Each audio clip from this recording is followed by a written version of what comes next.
Are you sick and tired of gambling your hard-earned money on Madden and 2K packs? Well, look no further than my sponsor, MMOEXP, for the cheapest and most reliable Madden and 2K coins on the market. And of course, do not forget to use code Ferdy for 5% off. A link for their website is at the top of the description.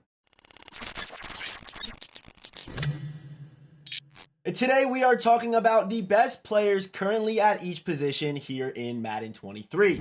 And let's waste no time, let's just get started here. Quarterback, I'm going to go with Aaron Rodgers. Best release in the game, also very flexible ability-wise, depending on what you want to run. If you don't need Hot Route Master, you have Set Feet, Fearless, and if you did miss yesterday's video about the Protected ability, I recommend you go watch it because I think Protected with either Fearless or Hot Route and Set Feet on Rodgers is the best QB in the game right now, and also not that expensive. And also I should mention that Elway is technically better than Rodgers, but I don't really like, he's still so expensive where I think Rodgers is just better to run. Like $3 million for this card is just stupid. So yeah, just use Rodgers and you'll be fine. But Elway's technically the best, but you know, Rodgers is only what, 300K.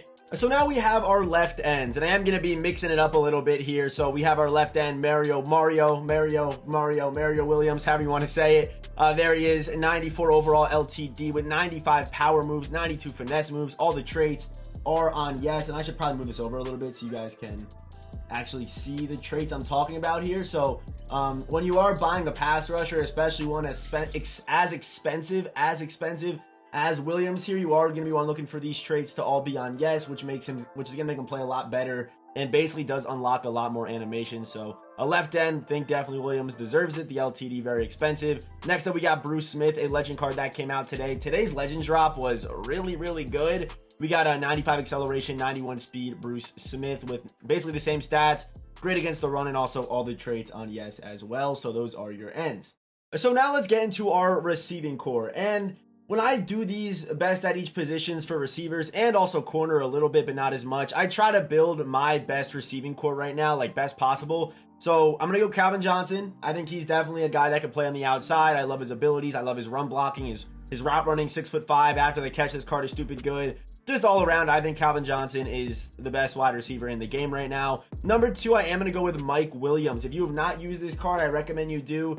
Try him out. His price is only going to be going up because yeah, he's already up 25% since being out of packs. I bought him for, I think it was about 500 something, and now he's already going for 700K. This card is ridiculous, and if you did miss it, they actually did up his speed. So instead of him having 93, it's actually at 94 now, and the abilities on this card are great. You have wide receiver apprentice, then the choice between short in, mid out, or deep out, which is really nice. So big fan of this Mike Williams card. And finally, for our slot guy, I am going to go with Steve Smith. I think for a slot receiver, he's the best right now in the game. Stat-wise, really good. After the catch, the card's pretty solid. But the most important thing is that 0 AP short and elite. So there you go. That is our best possible receiving core. And to counter those receivers, let's talk cornerbacks. Number 1, I don't think it's Tariq Woolen. I think number 1, I think is Rod Woodson. 6 foot, decent abilities.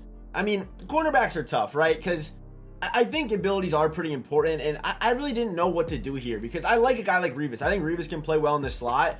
He's got like the best press in the game, 96 press, and also does get short route KO and mid route KO. So if you are running man in the slot and you're blitzing, these two abilities right here, if you're a receiver that he's facing is not going down the field and he's near him, he's getting that knockout. And I've definitely noticed that with this Revis card. Does he get agged? Yes, he does. He's 5'11", but I think basically every receiver, every corner in this game is getting agged because there's too many tall receivers, not enough tall corners. But I will go with Rod Woodson. I like Rod Woodson's card. 94 speed, can play man, can play zone, can press a little bit, even pretty good against the run with him being a safety, kind of turned corner. Next up, we got Night Train Lane, 6'1", 94 speed, good zone, good man, and pretty good against the run as well with a 93 hit power. And then finally, Tariq Woolen, who you already saw. He's a 6'4" corner. If you are having some real problems with aggressive catching, put Tariq Woolen in. All you gotta do is just sort by height, and he'll always be lined up against the tallest guy, and Tariq should be the tallest.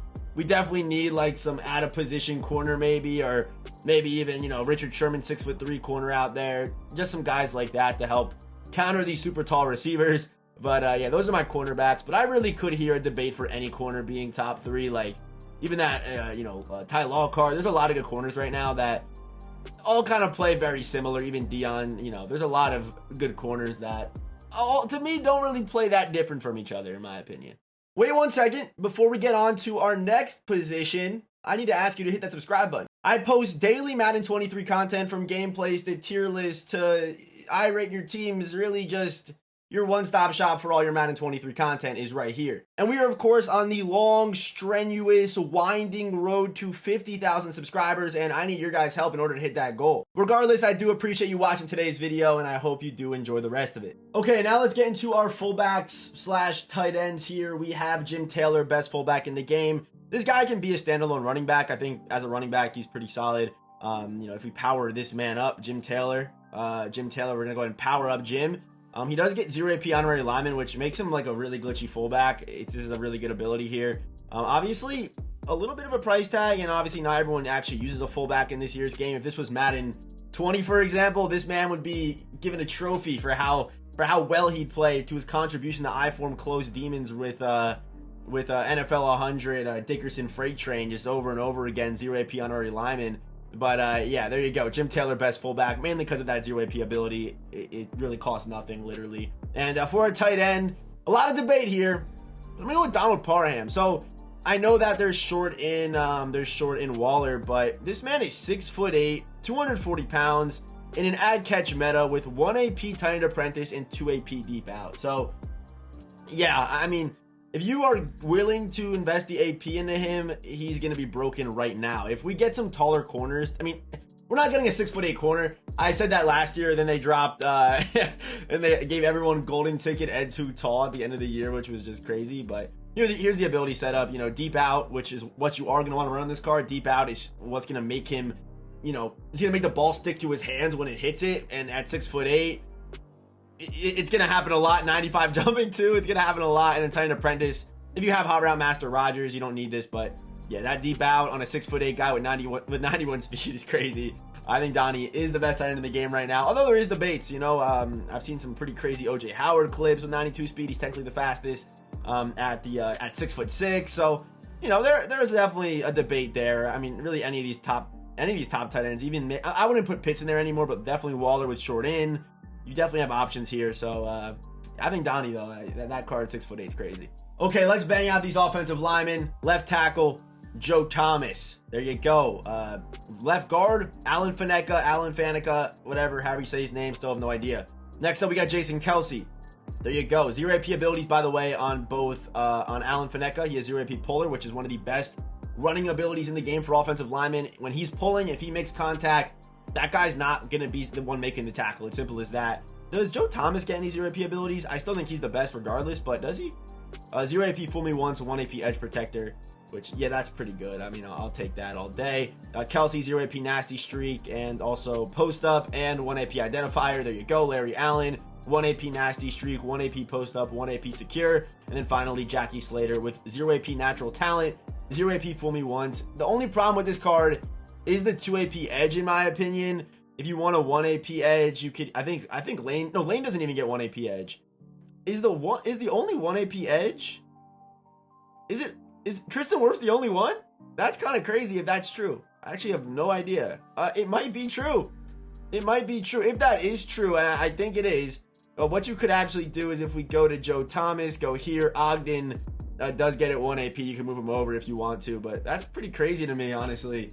That Tristan Wirfs is the only right tackle with a 1 AP edge. Like, okay, so now let's finish up the defensive line and talk linebackers. But we have Dexter Lawrence here for defensive tackle. I think right now he is the best. The speed, the size, the acceleration, the power moves. The traits are not that good on this card, but he's a defensive tackle.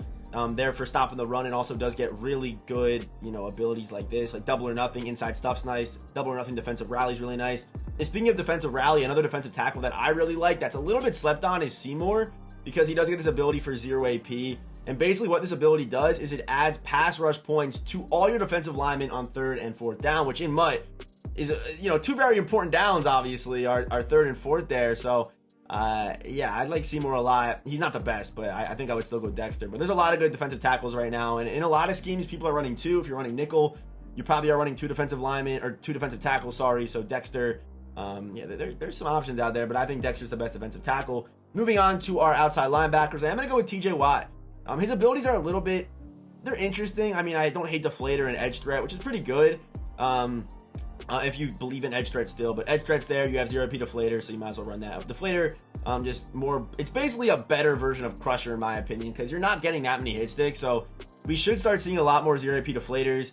And if you're running deflators with enforcers, which was the meta in Madden 21, if I was just thinking back to like the deflator and enforcers, running a bunch of deflators, and eventually we are going to get 0 AP deflators all over the field the same way we kind of have Crusher right now. Running deflators with enforcers is going to be scary because you have the deflators to deflate them and lower their energy. Then you have the enforcers there to kind of clean them up. But TJ Watt, traits are all on yes. This card is beautiful. His cards always play well. Next up, middle linebacker / middle linebacker user. I'm going with Isaiah Simmons, 6'4", 93 speed, good agility, good COD. Ken Norton may have been snubbed, but I'm going with Isaiah. Keep moving here. I am going to go with Lawrence Taylor. Obvious reasons, 2 AP edge threat, double or nothing, no outsiders, all that good stuff. Lawrence Taylor's cards always are top of the line. They always play amazing. And again, just to show you, all the traits are once again on yes, and he's affordable. Okay, so now we have our running backs. And here at running back is a card that I actually haven't tried yet. I've seen footage of this man. I've seen footage, okay? And this man is disgusting, okay? Like, the speed, yeah, he's not the fastest in the game, but 5'11", 230, same build as a Saquon Barkley, but my goodness, the way that they constructed this man it's a beautiful thing. 94 juke with 96 truck, 95 break tackle, 91 COD, 91 stiff arm, even a decent pass catcher, like a better pass catcher than any Earl Campbell card should really be. And also the acceleration at 97 is stupid. Not to mention, hold up, you thought the stats were great and the build was great. These abilities are inhumane. Like literally, these new Legends cards are going to be super glitchy because now they have their player-specific ability slots, which I think them not having them actually hurt them. But now you kind of get 3 discounted ability slots. So you can run 1 AP tank. If you want to goal line back 0 AP, you don't have to. You can run 1 AP tank, evasive, and backfield mismatch for 3 AP. So he's a pass catcher, he's an elusive back, and he can't get hit stick. I mean, you tell me, okay? You tell me. I guess it would have been better if he got goal line back here, so you could go goal line back 0 AP, tank, and evasive, or backfield mismatch. That'd be pretty good, but my goodness, this card is crazy, okay? So I think he has to be here for the power backs, but even for an elusive back, this card's crazy. And for the elusive packs, yesterday I did post a poll because I was a little bit torn here on this YouTube channel in the community tab, and LaDainian Tomlinson was the clear-cut #1. And I have to say, I do agree. This card is playing better than any LT card has ever played for me, and I'm someone that uses all the LT cards for a long period of time. So, yeah, he plays great. 95 acceleration, 94 speed. He feels solid, also a good pass catcher and an elusive back, and the abilities, not gonna lie, could be better, but evasive, he does play pretty well. So those are the running backs. And so now we have our free safeties. And here I am super torn between Steve Atwater and our man Sean Taylor, of course, because Sean Taylor is better stat-wise. He definitely is. There's no debate there. Sean Taylor is better statistically, but ability-wise and height-wise, Atwater has the advantage. So it does kind of depend, in my opinion, of course, in my opinion. If you do value Crusher, or if you think deep in, or you run deep in and deep out, which is pretty good because you're getting knockouts on really any deep zone. But I think as a user, Sean Taylor felt better to me. The card felt a lot smoother, a lot more clunky. I like Sean Taylor as a user, but Steve Atwater gets better abilities. 0 AP pick artist over the top is really nice, and you can also run that same setup that you have on Sean Taylor if you want to go that route or go deep in with pick artist. It's really up to you for that 0 AP. So you drop a comment down below. Who are you taking, Steve Atwater or Sean Taylor? It is super close, and really I cannot give you a clear-cut answer. But for strong safety, I can. I'm going to go with John Lynch. Would I put John Lynch over Steve Atwater and Sean Taylor? And honestly, I think it's pretty close. They're all very similar. Guys that don't hit that 90-man coverage threshold. But John Lynch, he's kind of like the white Sean Taylor on the other side. That's the best comparison I have for you, really. That's the best way I can compare this card to someone that you might, have some experience with. I mean, it's very similar. He's the same exact ability setup. He's the white Sean Taylor. That's what he is right there. So, yeah, if you are new here, hit that subscribe button, turn on those notifications, drop a comment down below. Was anyone snubbed? Who did I miss? Am I wrong? Drop a comment, let me know. And, yeah, as always, I will see you boys in the next one.